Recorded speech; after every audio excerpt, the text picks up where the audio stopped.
Hey YouTube, welcome in. I'm Dude's a Monster. Thank you so much for clicking on the video. Today we're going to be going over the early patch notes that dropped for Season 4 Reloaded in Call of Duty and Warzone, expected tomorrow, July 2nd.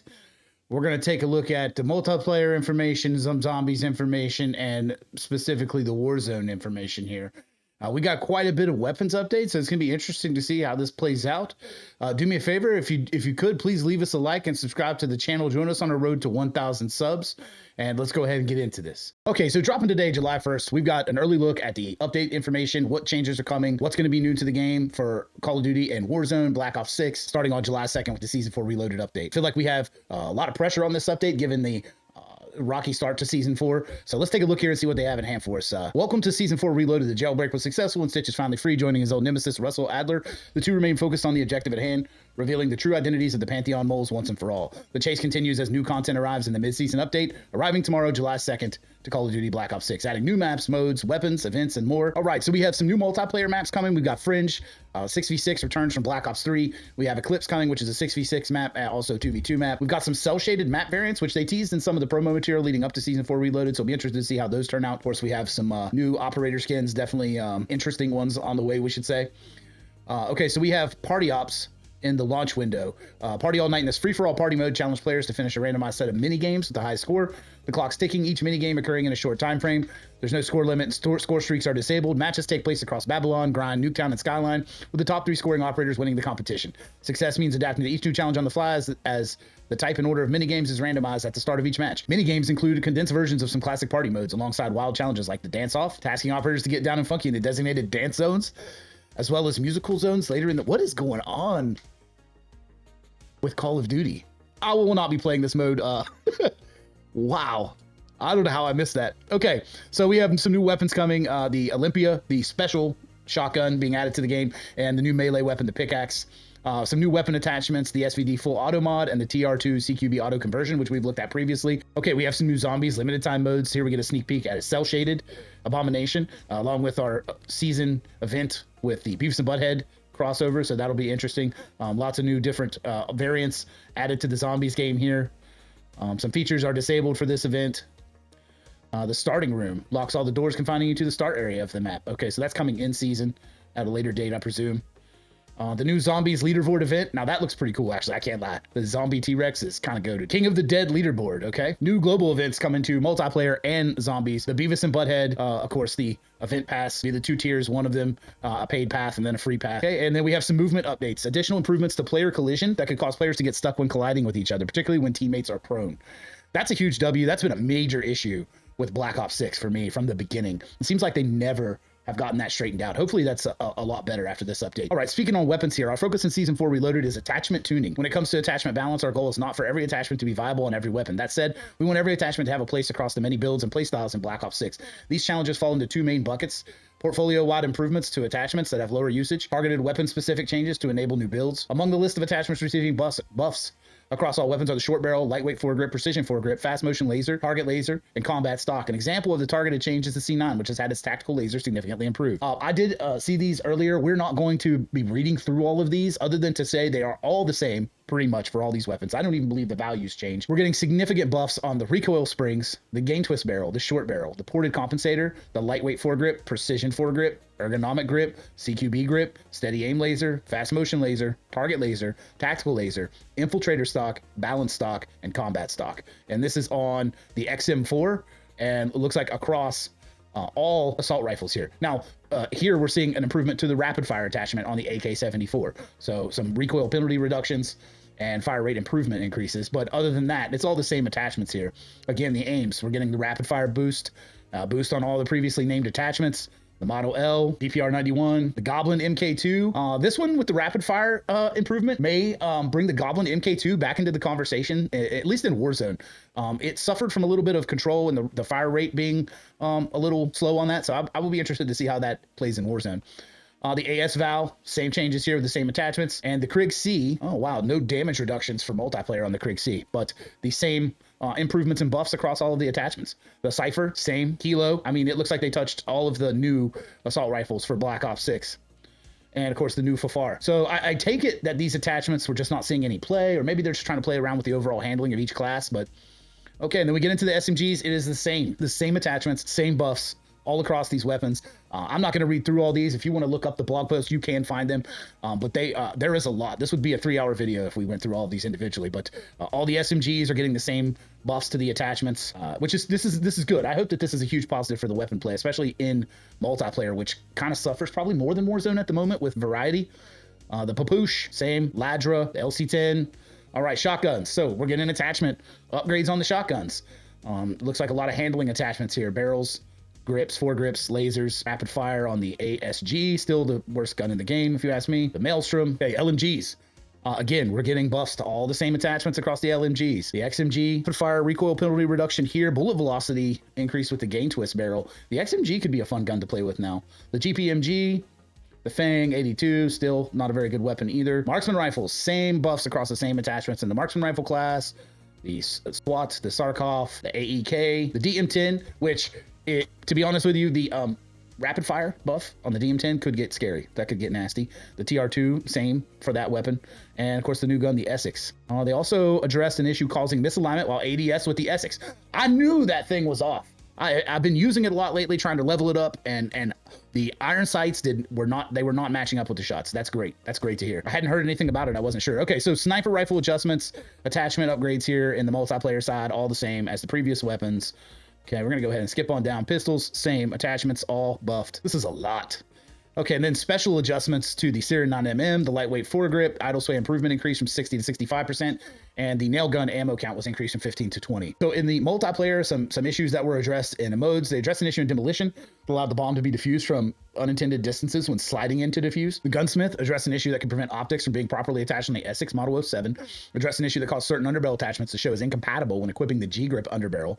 Addressed an issue where the underbarrel drill charge launcher projectiles could have looping audio. Score streaks increased damage per bullet for Death Machine from 20 to 30. Addressed an issue where some modes were displayed twice in the private match modes list in the UI. Addressed an issue that could prevent the safe area and interface settings to be selectable. Ranked play, the competitive map pool additions, Fringe was added to Hardpoint, Fringe Vault Skyline added a search, and Control added rewind. Gunsmith firing range addressed an issue that prevented target dummy from moving to the correct damage range positions while testing the Ladra SMG. Okay, some zombies issues. They addressed an issue with the map Geo near Deadshot Daiquiri machine in the tomb, reduce the interaction time to call exfil, address an issue where players may get blocked from moving forward after taking the Ascender in Terminus, and address an issue where a control panel displayed bright lights in Terminus.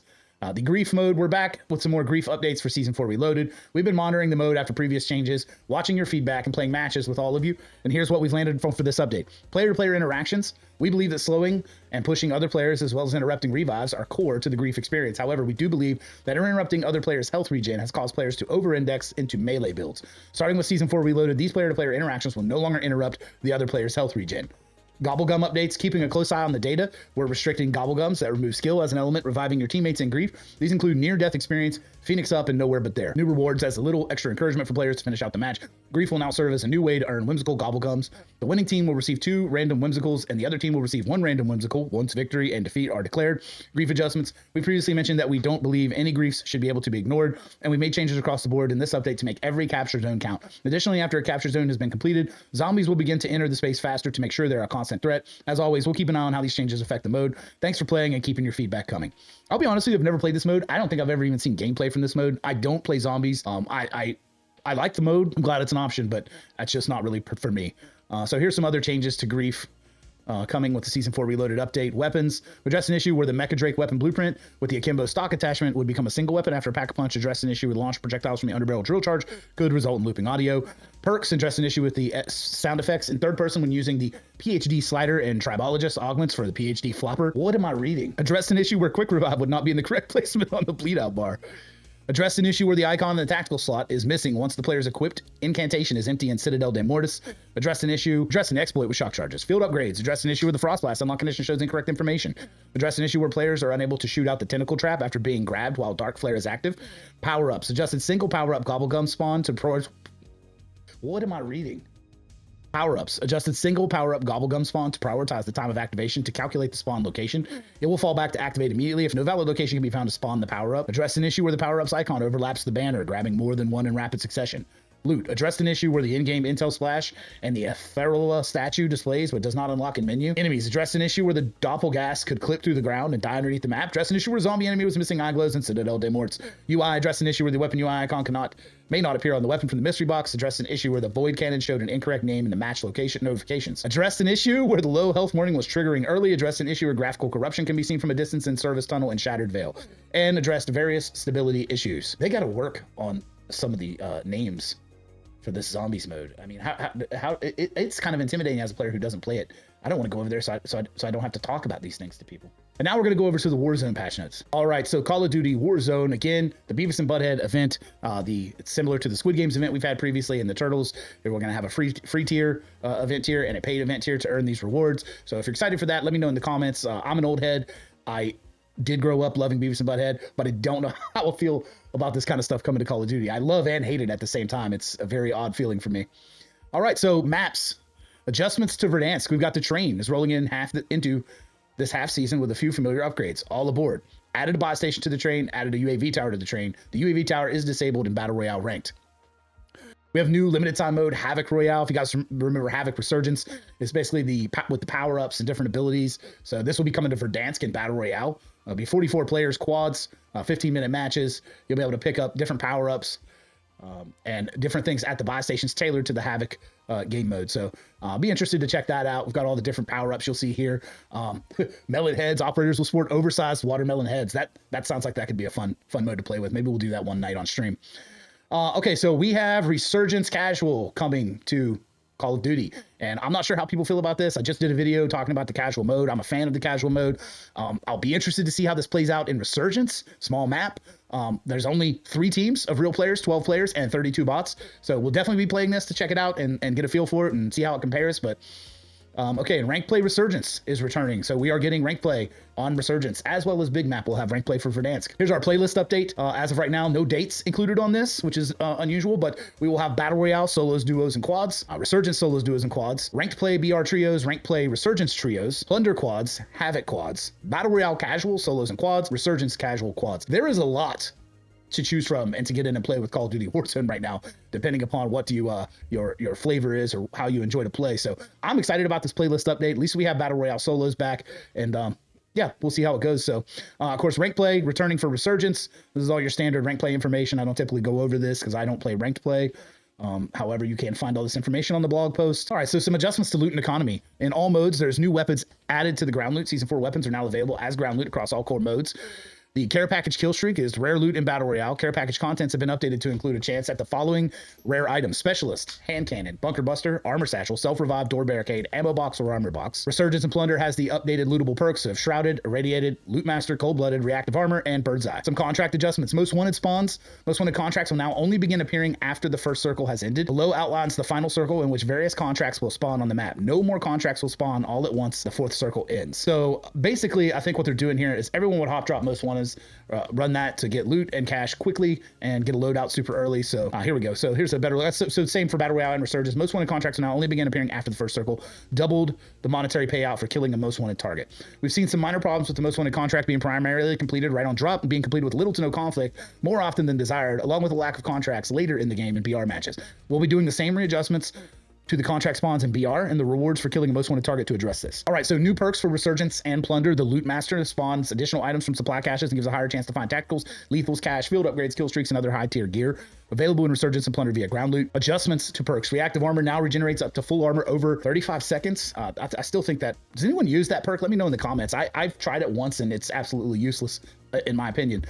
Tracker. Okay, this is big. Reduce the total marked targets from 5 to 1. Close range duration decreased from 3.75 seconds to 1 second. Mid-range duration decreased from 5 seconds to 1 second. Long range duration decreased from 7.5 seconds to 3 seconds. So Tracker is getting significant nerf.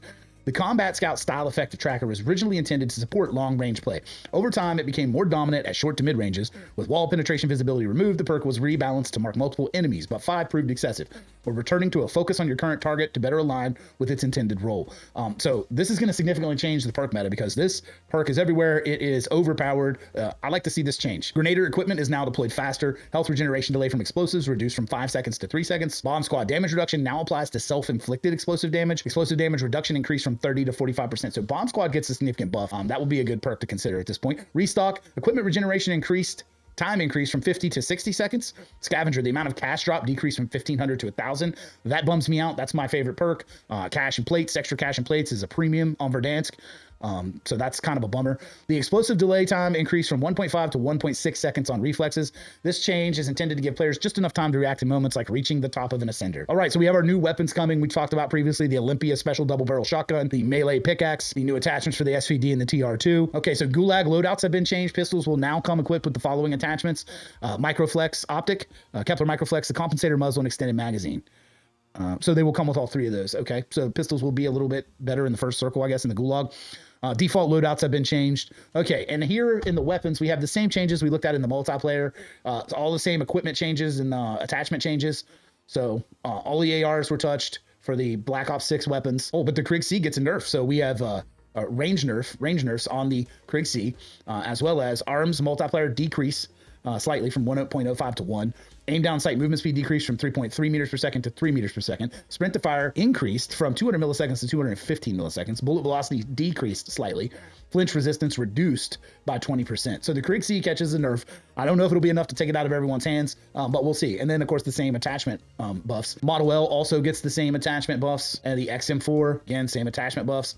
Some MW3 guns here. The MCW gets damage and range increases, slight damage reduction at the max longest range. Headshot multiplier decreased from 1.3 to 1.27. Upper torso and lower torso multipliers decreased from 1.1 to 1. So some slight reductions there, but overall, some slight changes to the MCW. We'll see how that affects it. The STG gets a damage increase, a pretty significant damage increase across all ranges, and reduced gun kick and visual recoil.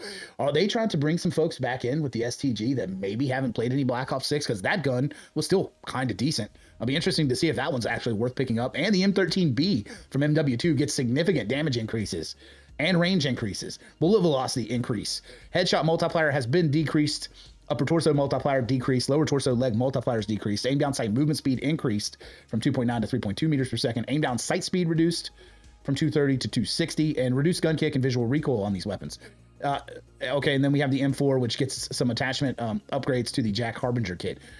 They really need to do an overhaul of these weapons, the MW3 and the MW2 weapons, especially the MW2 weapons. They've done some, but not enough to bring those guns into the conversation. I mean, I don't have to be top meta, but if you're going to carry over all these weapons, and it's pointless to waste all of that processing power when no one's using any of that. All right, so same attachment upgrades to the SMGs here, the C9, the Jackal, the Compact, the KSV, the Ladra, the LC10, PP919, the Papoosh, the SOG, which the SOG has been, I've been using that a lot lately, trying to get the camos done for it in Warzone, and I had not really used it much. I am loving the SOG, man. I'll be interested to see how these attachments affect that. The Tonto, AMR9, the Jacket and Double Barrel Kit, which is trash, gets some adjustments. The Striker catches a nerf, damage decreases in the medium and long range.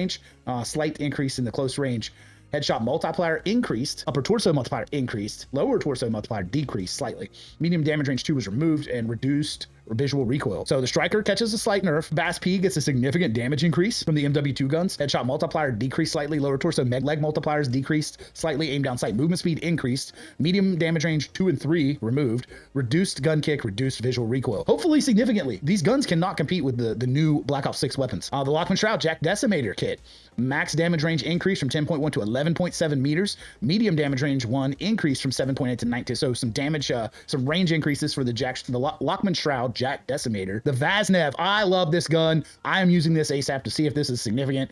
It was still pretty decent, but damage increases and range increases. Headshot multiplier, however, was decreased very slightly. Upper torso and lower torso multipliers decreased 1.05 to 1. Aim down sight movement speed increased from 3.3 to 3.6 meters per second. Medium damage range 2 and 3 removed. Reduced gun kick and visual recoil. Please let that be enough. The Veil 46 catches pretty much the same buff. So there's 2 SMGs to bring into the conversation and test out. Shotguns, ASG, we don't really care about. I'm dead serious about that. It is literally the worst gun in the entire game. Please get it out. Just delete it along with the SVD while you're at that. The Maelstrom Marine SP attachment changes. The Reclaimer gets some range buffs and aim down sight move speed increase. Okay. And the KV Broadside Jack Jawbreaker kit gets some changes and updates there. All right, so LMG, all Black Ops 6 LMG's flinch resistance has been improved by 15%, and then you're catching all the same adjustments to all the attachments. The Fang aim down sight speed was improved 370 to 350. That thing needs a little bit more help. The GPMG, which I picked up in ground loot here recently, and it's not too bad. We're getting a lower torso and leg multiplier increased sight, aim down sight speed improved on that as well. So that gun might be a viable LMG, as well as the Pew 21. It's not too bad. Lower torso and leg multiplier increases, aim down sight speed improved significantly, and then all the same attachment changes. The XMG, again, this thing in Warzone is not awful. Headshot multiplier increased from 1.18 to 1.22. Upper torso multiplier increased. Aim down sight speed improved. Sprint to fire speed improved. So some good changes for the XMG, as well as all the attachment changes. And the Bruin Jack Shadow Titan kit gets some buffs, which may make that a viable weapon to use or test out. The marksman rifles, all of the same attachment changes. The DM10, again, talked about this in the multiplayer section. The rapid fire buff here, and the gain twist and the recoil springs buff here, the DM10 could become a problem. I mean, it really could. That I just recently went through the camos for it, and it is a very solid marksman weapon. So it could become a problem. Hey, the Essex Model 7, let's see. I didn't see anything in here about the iron sight misalignment, right? They had notes about that in the multiplayer. I can't remember if that was a global note. Hopefully it was, because I've been trying to level this thing up and it's atrocious. So all the same attachment changes here. The SWAT 556, all the same attachment changes. The TR2, all the same attachment changes. And the Sakharov 762, all the same attachment changes. And then the MCW 6.8 from MW3, the full auto conversion, gets some changes here. It looks like some range increases, damage decreases, and aim down sight movement speeds increase. All right, snipers. What do we have to say about snipers here? Snipers need some love. We got the HDR. I think it's fun. I think one-shot sniper should be in the game. People love to run it. Everyone's using it. So we need some viable options, right, to counterbalance that. With this update, we're focusing on the sniper class by bringing several options and transforming the Victus XMR from MW2 into an infinite range, one-shot headshot weapon. These changes are designed to give each sniper a distinct role and support a variety of playstyles. We'll be keeping a close eye on performance and community feedback to maintain balance and keep the class engaging. Interesting. So they've made some changes to this AMR. I still do not like this sniper very much, but it is better, and hopefully maybe these attachment changes will help adjust the weapon. Of course, the HDR, vertical recoil penalty reduced on rapid fire. Same attachment buffs for the HDR, so we're going to be looking at more use of that, possibly spamming the HDR. The frost line, all these snipers are getting the same attachment buffs. The Cat AMR, bullet velocity increased slightly, aim down sight speed improved. Okay, so the Cat's viable. The Moors get some damage increases in the long range, and the ranges have been increased. Lower torso multiplier increase, and the medium damage range one was removed. Moors, still a decent sniper, and of course in the charge build will still one-shot at any range. The FJX Imperium has a one-shot potential within a certain range. Looks like that range has been slightly increased, and the damage in the close range has been increased, so we'll see how that is. The MCPR ranges have been increased, leg multipliers increased, aim down sight speed improved, and the Victus. All right, here we go. Damage increase over 180 at infinite ranges. Now has infinite one-shot headshot potential. However, the bullet velocity was decreased from 800 to 610. What? That's awful. What's the bullet velocity on the HDR? Aim down sight speed improved from 625 to 615. Okay, good. Medium damage range one removed. Decreased flinch resistance by 20%. So you're going to flinch hard with this thing in your hand. But what's with the bullet velocity nerf? What are you doing? The HDR is like dead nuts. This already has some lead to it. That's kind of upsetting. Pistols, attachments, all the attachments have been changed on the pistols, just like every other class and weapon we've talked about, and the same for the Serenit 9mm and the nail gun. All right, we're going to rifle through this pretty quickly here. The UI adjustments, helicopter icons. Enemy helicopters are now display an icon even when flying at extreme altitudes directly above the player. Previously, these icons would disappear if the helicopter was too high despite being overhead. Advanced splash settings, adding new accessibility options for in-game splash notifications, allowing players to customize their experience based on personal preferences or need. Players can now adjust position, center or right, visibility on or off. These settings can be found under Settings, Interface, Gameplay HUD, Edit, Splash Notification. Okay, that's a good change. Bug fixes. Fixed an issue where Modern Warfare 2 and Modern Warfare 3 weapon attachments were missing pros and cons in their descriptions. Fixed an issue where the Striker Burst Mod attachment did not update the weapon HUD text to reflect the attachment name. Fixed an issue where the Black Cell Daily Challenge for 5 ADS kills was incorrectly tracking hipfire kills. Fixed an issue where the Gunslinger Calling Card Challenge was awarding progress for shotgun kills. Fixed an issue where the XM4 military camo rewards were not granting XP consistent with other weapon camos. Fixed an issue that caused certain underbarrel attachments to show as incompatible when equipping the G-Grip underbarrel. Fixed an issue where the Olympia's Gold Tiger camo would not unlock or appears selectable after meeting the required conditions. That gun hasn't even released yet. That's scary. Fixed an issue where loadout weapons could spawn after a player was bought back. Fixed an issue where basic training challenges could progress multiple times in a single match and now only progresses once as intended. Fixed an issue resulting in the HUD not displaying after a player rejoined. Fixed an issue causing slug rounds to use an incorrect ammunition type. Fixed an issue causing misalignment while in ADS with the Essex Model 7. Thank you. There it is. Fixed an issue that resulted in players missing their weapon upon redeploy after a jailbreak. Okay, well that's it. That's a lot. That was a bunch. Felt like a lot, right? That's all the changes we have for Season 4 Reloaded coming tomorrow, July 2nd. Again, it was quite a bit of information. I hope you find that helpful. If you did, if you made it this far in the video, please leave us a like, subscribe to the channel, join us on the road to 1,000 subs. Thank you so much for clicking and watching the video with me. I hope you have a great day and enjoy the update. See you later.